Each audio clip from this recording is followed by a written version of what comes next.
আপনি কি জানেন আপনার উপর কোরবানি ওয়াজিব হয়েছে কিনা?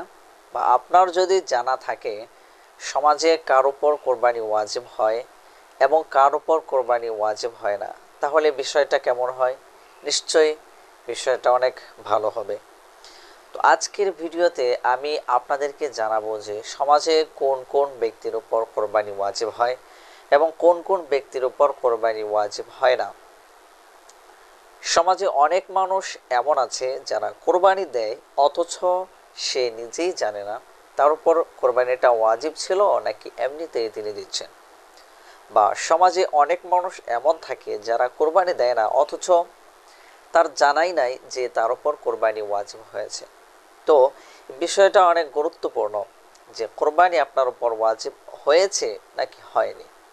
তো আজকের ভিডিওতে এই বিষয়টাই খুবই গুরুত্ব সহকারে আপনাদেরকে জানাবো ইনশাল্লাহ।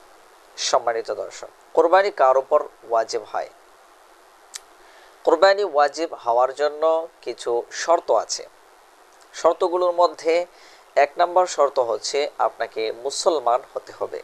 এটা হচ্ছে 1 নম্বর শর্ত। এরপর হচ্ছে আকেল হতে হবে, অর্থাৎ আকলমন্দ, পাগল ব্যক্তির উপর কিন্তু কোরবানি ওয়াজিব হয় না। সুতরাং যার আকল আছে, যার বুদ্ধি আছে, যার মাথা ঠিক আছে, তার উপর কোরবানি ওয়াজিব হয়। এবং এখানে আরও একটি শর্ত, সেটি হচ্ছে যে বালেগ হওয়া।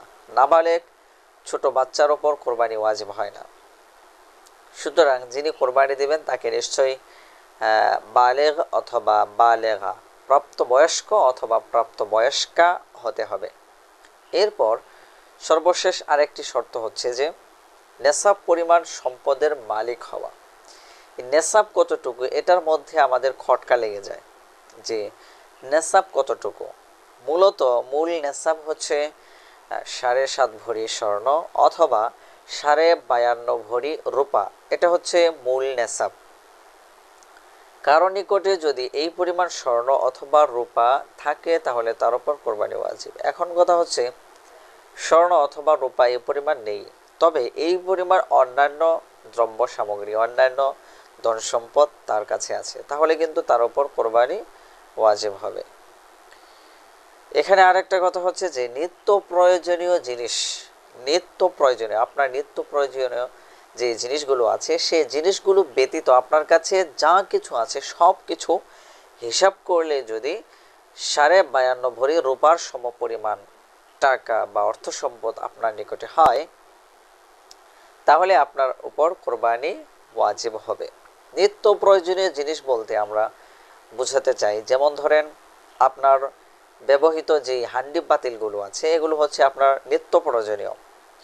তবে আপনার অতিরিক্ত যেই হান্ডি পাতিলগুলো যেগুলো আপনার ব্যবহার করতে হয় না, অতিরিক্ত পড়ে আছে ঘরের মধ্যে, বছরে একবারও ব্যবহার হয় না, এরকম হান্ডি পাতিল আপনার সিলিংয়ের উপরে আছে, তো এই জাতীয় হান্ডি পাতিলগুলো এগুলোর মূল্য কিন্তু আপনাকে ধরতে হবে।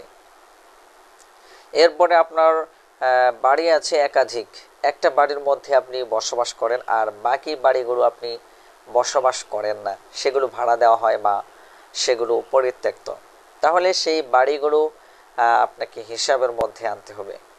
তো এগুলো আপনার হিসাব করে যদি দেখা যায় যে আপনার 52.5 ভরি রূপা বা তার রূপার মূল্য বা তার চেয়ে অধিক পরিমাণে হয়ে যায় তাহলে কিন্তু আপনার উপর কোরবানি ওয়াজিব হবে।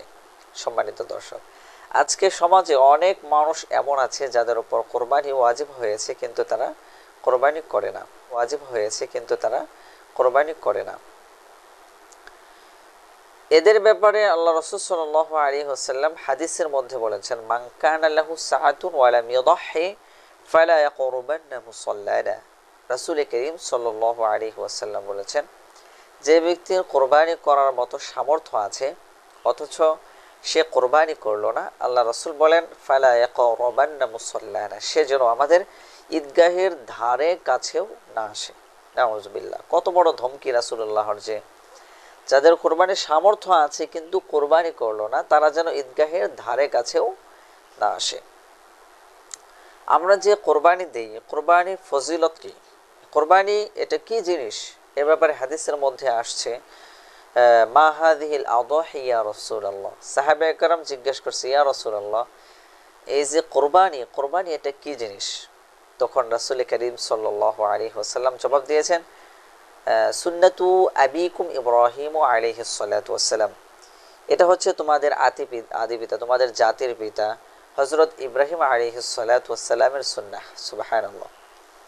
এরপর সাহাবা একরাম জিজ্ঞেস করলেন, ক্বালু ফামা লানা ফিহা ইয়া রাসূলুল্লাহ, হে আল্লাহর রাসূল, কুরবানির মধ্যে আমাদের জন্য কি রয়েছে, অর্থাৎ কুরবানির ফজিলত কি?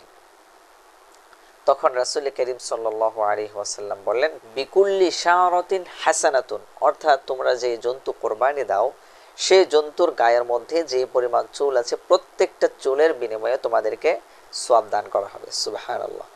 তখন এই কথাটা শোনার পর সাহাবায়ে কেরাম, উপস্থিত সাহাবায়ে কেরামের অনেকেই বললেন যে, ক্বালু ফাসুফু ইয়া রাসূলুল্লাহ, হে আল্লাহর রাসূল, পশুর গায়ের মধ্যে যে পরিমাণ পশম আছে পশমের বিনিময়েও কি সাও হবে?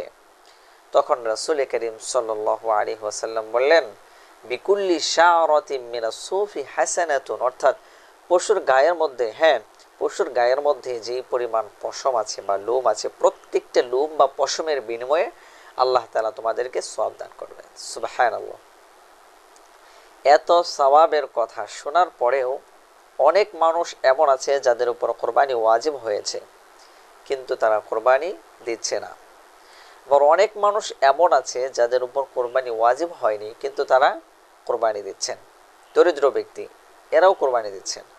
এক্ষেত্রে যদিও আল্লাহর পক্ষ থেকে এদের উপর কোরবানি ওয়াজিব হয়নি কিন্তু তারা কোরবানি যেহেতু দিচ্ছেন সেহেতু এই কোরবানির সওয়াব, কোরবানির পুণ্য তারা অর্জন করবে। তবে দরিদ্র ব্যক্তির ব্যাপারে কিছুটা সতর্কবাণী আছে, সেটা হচ্ছে যে দরিদ্র ব্যক্তি তাদের উপর আল্লাহর পক্ষ থেকে ওয়াজিব হয়নি, বরং তারা যেহেতু নিজেরা ইচ্ছা করে কোরবানি দিচ্ছে সুতরাং তারা কেমন যেন নিজেরাই নিজেদের উপর কোরবানিটাকে ওয়াজিব করে নিচ্ছে।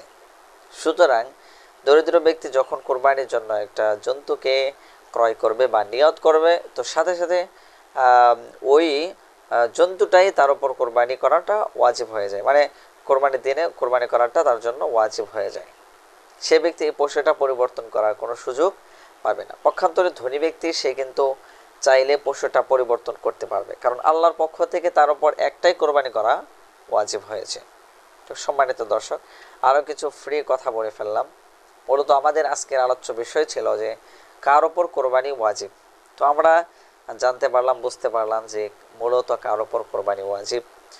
তো আল্লাহ তাআলা আমাদের মধ্যে যাদের সামর্থ্য আছে, যাদের কোরবানি করার মতো সামর্থ্য আছে বা কোরবানি ওয়াজিব হয়েছে তাদেরকে কোরবানি করার তৌফিক দান করুন, এবং যাদের উপর কোরবানি ওয়াজিব হয়নি তাদের জন্য দোয়া করছি আল্লাহ তাআলা যেন তাদেরকেও কোরবানি করার মতো সামর্থ্য দান করেন, তাদের উপরে আল্লাহ তাআলা কোরবানিটাকে ওয়াজিব করে দেন।